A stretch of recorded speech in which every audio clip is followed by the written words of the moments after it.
Others are failing in their fight to keep their children out of the gangs. Hey, you do that car again. A young gang member grabs a shotgun and readies for attack. Concerned a passing car could be filled with enemy gangsters. They'll come pull trigger on us. We'll go back and hit them till one dies out. The signs of warfare are commonplace. Homeboys constantly trade off as lookouts on street corners. We have shotguns, the M1 and the other side have handguns and shit on us. And this is not Bosnia. It's a neighborhood in East Los Angeles. Out here, we're getting shot at. They call themselves Avenue Marisol Crooks, or AMK, attacker crew turned hardcore gang. And this gang member says his mother is always worrying and crying. She tells me not to go out. She just tells me don't be going out so much, don't come so late, this and that. But I'm older, I'm older already, she can't stop me anymore. She probably could have earlier, but she didn't. Now it's too late. Their moms have lost control. This is the streets where he'd be walking in the night. And here in Van Nuys, Juana Ortega says she and her husband often walk the streets at night looking for her out-of-control son. She says a local gang is stealing him away. I'll be looking all over for him. He's only 13. His name is Jose. But he favors his gang nickname, Risky, the baggy pants and shaved scalp that mark him a gangster.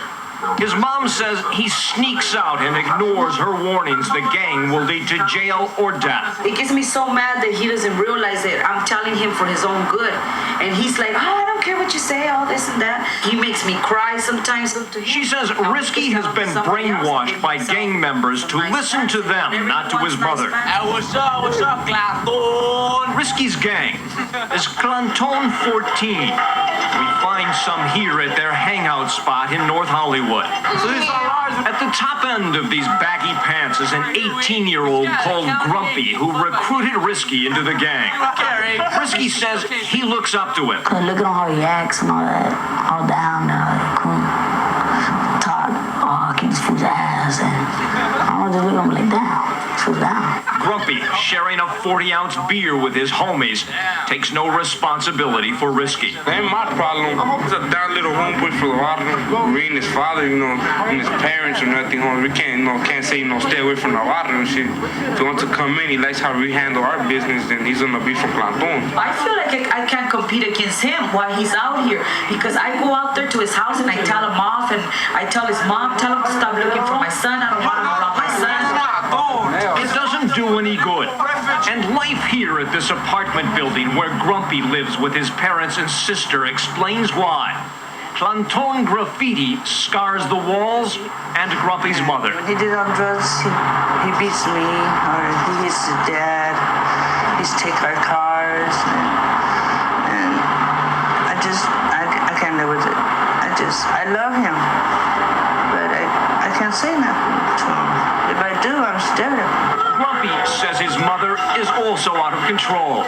Meanwhile, his protege Risky has been kicked out of school, missed most of 7th and 8th grade, been arrested for burglary, grand theft, trespassing, and robbery. He's not really mean. That's what hurts me, that he's a good kid, and it hurts when you see kids like that. How it does.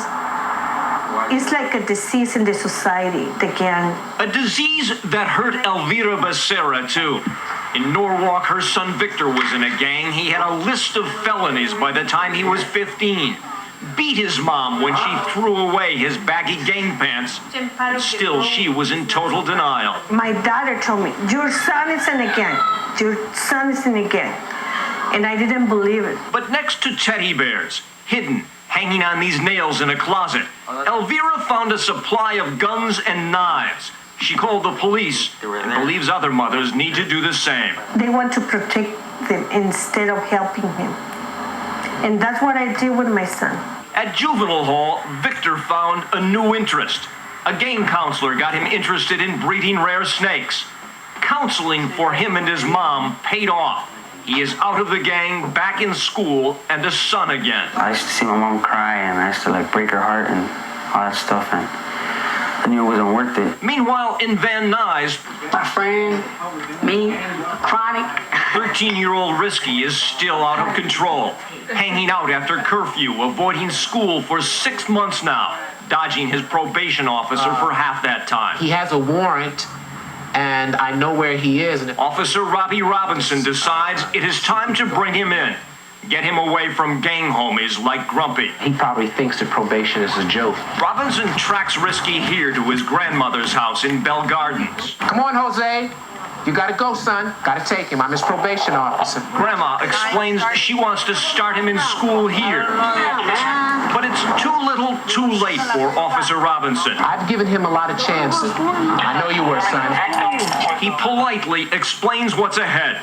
A trip to the judge and 6 months in juvenile hall. Junior, you know you was messing up. Robinson believes it might be just what this little gang member needs. I don't really want to take him in, but we're gonna lose him. I'm trying to save his life.